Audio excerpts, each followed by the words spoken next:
So again, happy Father's Day to all of the fathers that are here. Whether you are a biological father or one who has played that role in a person's life, who has nurtured and supported and done so many of the things that we associate with being fathers. And I also acknowledge that this is a day that can be difficult for some people for various reasons. And I always send a word of prayer and good energy and all of that also for those for whom this is a day of challenge.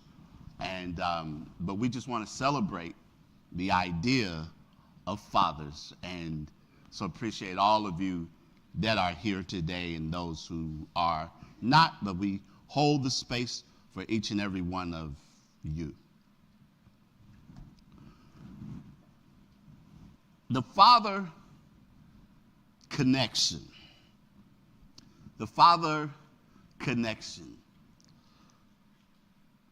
Most of the time, when we think about fathers and we think about the idea of, being a male, usually that when we think about that and we talk about it, it's usually in relationship to others.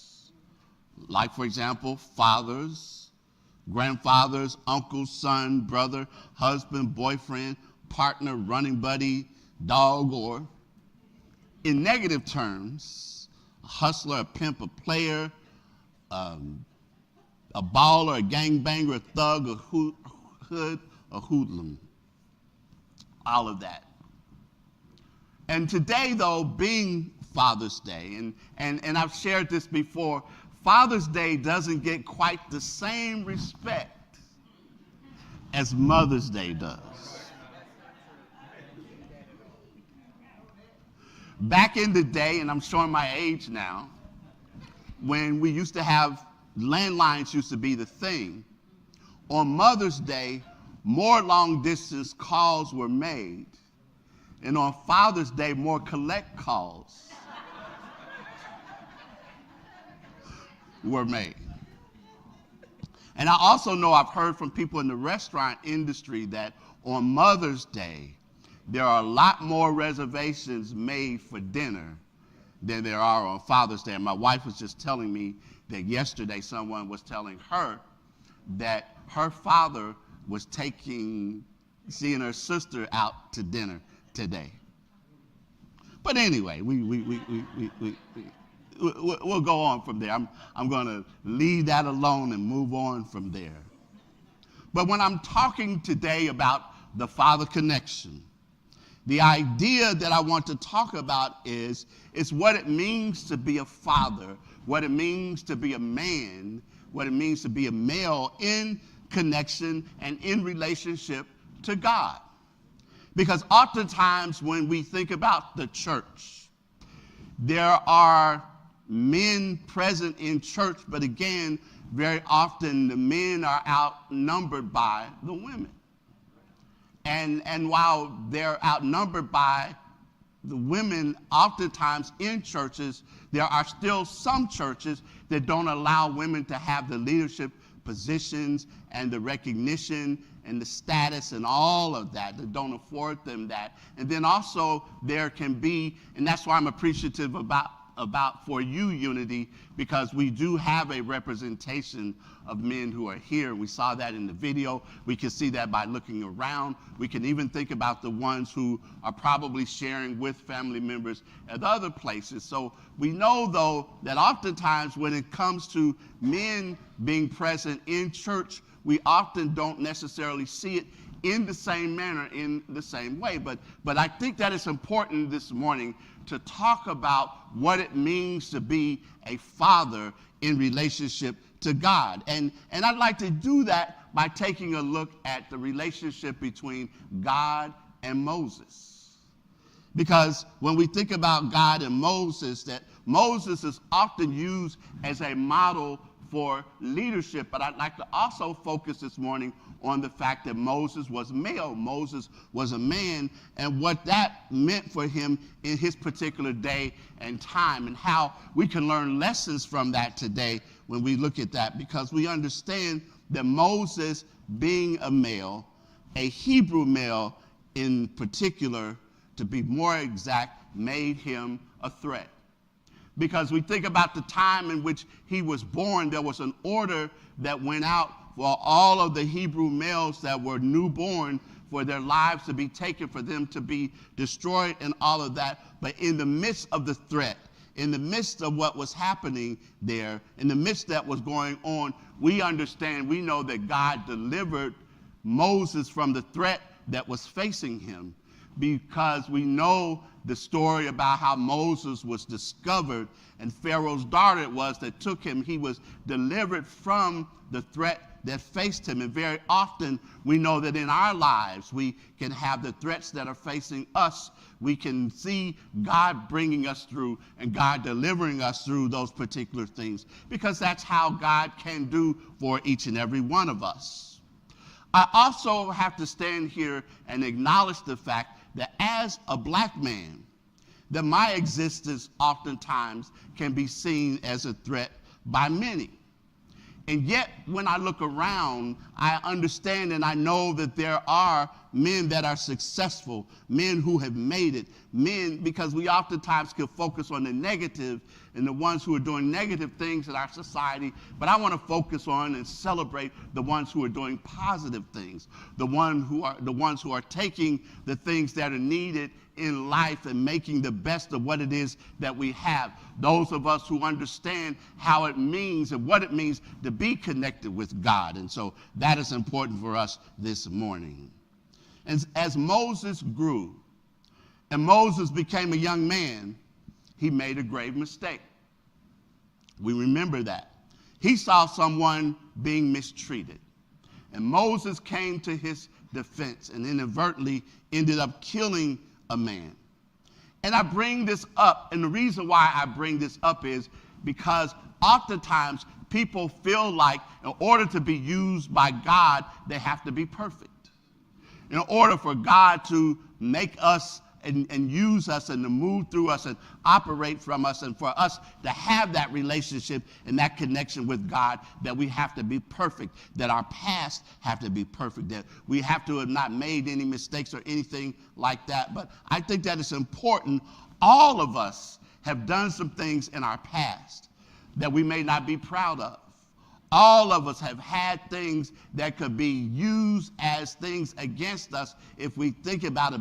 But when we understand this and we recognize this, it's not so much about infallibility as it is about availability, about being open to God, about understanding how, when we look into the realm of this and understanding this, that there is a presence and there is a power that moves through us despite whatever we might have done in the past, that moves through us and operates as us and uses us despite what might have happened. So it's not about infallibility, it's about availability. How available and how open we can be to God expressing in our lives, God expressing in, through, and as us when we understand this. And it's about being open to God.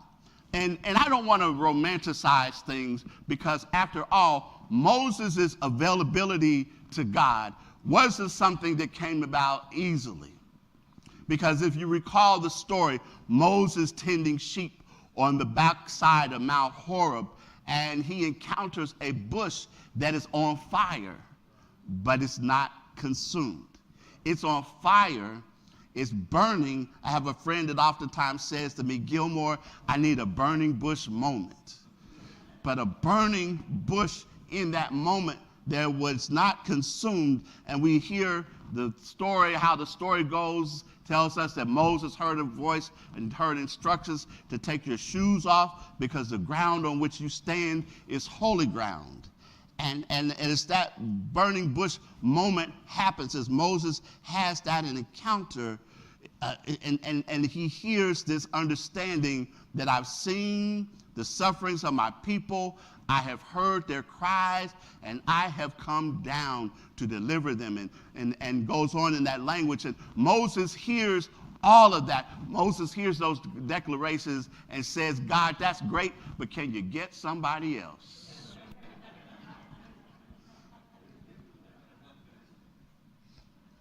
but it's about availability and not infallibility. But it's also about trust, because in that encounter, when Moses is still trying to work his way out of not being the one, he says, well, what if they don't believe me nor listen to me, saying that, God didn't appear to you, the Lord didn't appear to you, and what he hears is, what's that in your hand? When we start talking about availability and being open to God expressing in and through and as us, it doesn't necessarily require extraordinary things or anything like that, because if we recall the story, when Moses hears, what's that in your hand, Moses replies, it's simply a staff. It's his shepherd's staff. It's something he's been carrying about all of those years, something that he used to be able to guide the sheep, something that he used to be able to ward off the wolves and the other things that would try to harm the sheep. It's something that he used to battle snakes and everything else with that, but it was just an ordinary staff that he had been carrying around all the time. And we have talents and abilities and knowledge and capabilities that we very often discount, think, well, oh, I'm not special. I can't do the things that other people do. I can't play like a Lester does. I can't sing like a Harold does. I can't do all of these things, understanding, thinking that certain people have talents and other people don't. But I'm here to tell you, regardless of how you might think, each and every one of you has some things that you can do. Each and every one of you has abilities and capabilities that are yours. You hear me oftentimes talk about the fact that all of you are unique and individualized expressions of God.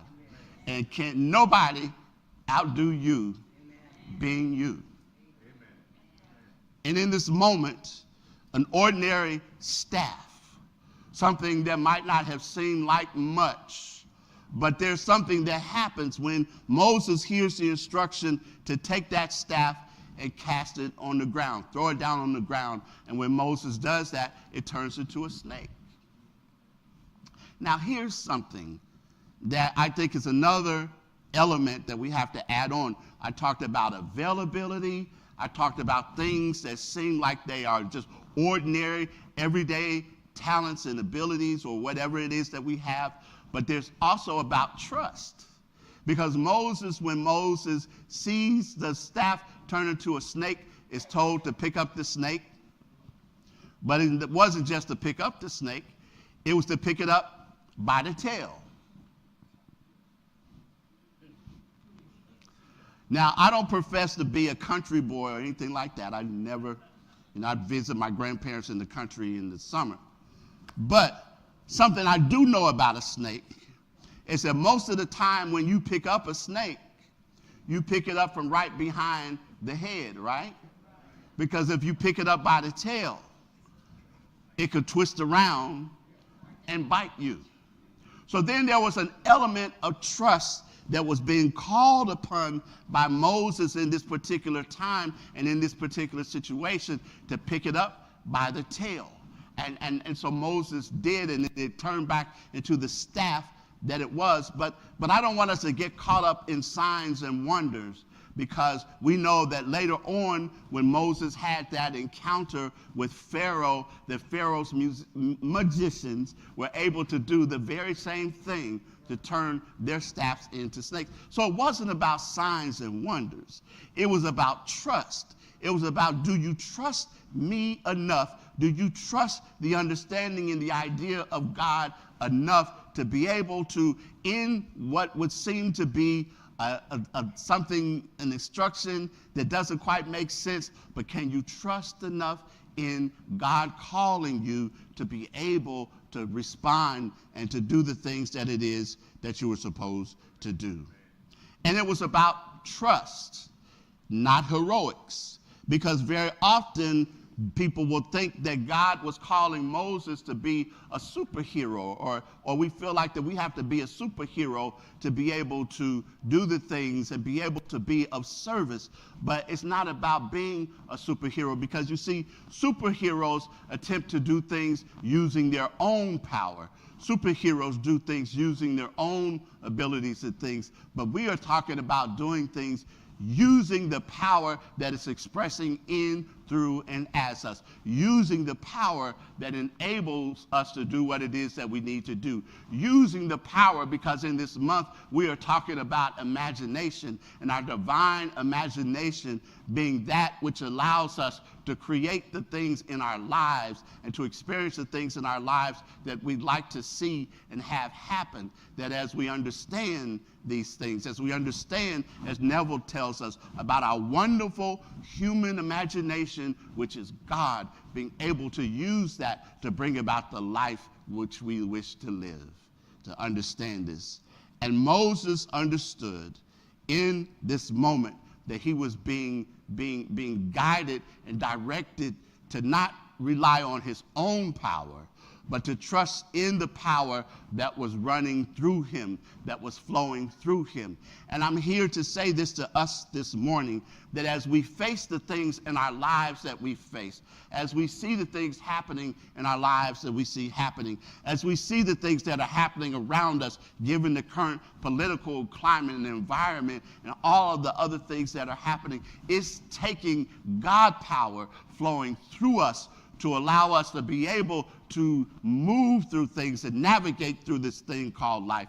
Because there are some days where I don't know about you, but when I wake up and I look at another thing that is happening, another thing that is occurring, if not for God being able to provide with the comfort and the strength and the awareness and the endurance and all of the things that are needed, I don't know what it is that I could do.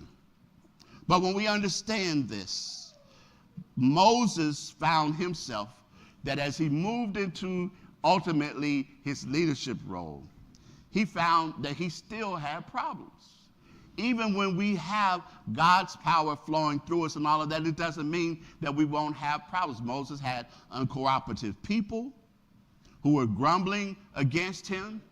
And how many of us have not encountered uncooperative people in our lives flowing through us? And if you haven't encountered an uncooperative person in your life, then you might be the one. But he found impossible odds against him. Things going on. It reminds me of the song, "If it ain't one thing, it's another." Found those things happening. Found those things going on. Found those things that very often as men, as fathers, we face these things going on, happening with us. But there was a solution for Moses in this context, and there is a solution for us, and that is having an intimate relationship. That is being open and available to God. That is being and putting ourselves in the situation and circumstance that we can do what it is that we need to do. That we're empowered and we're emboldened and we're given the things that it is that we need to do in the situations and the circumstances in our lives.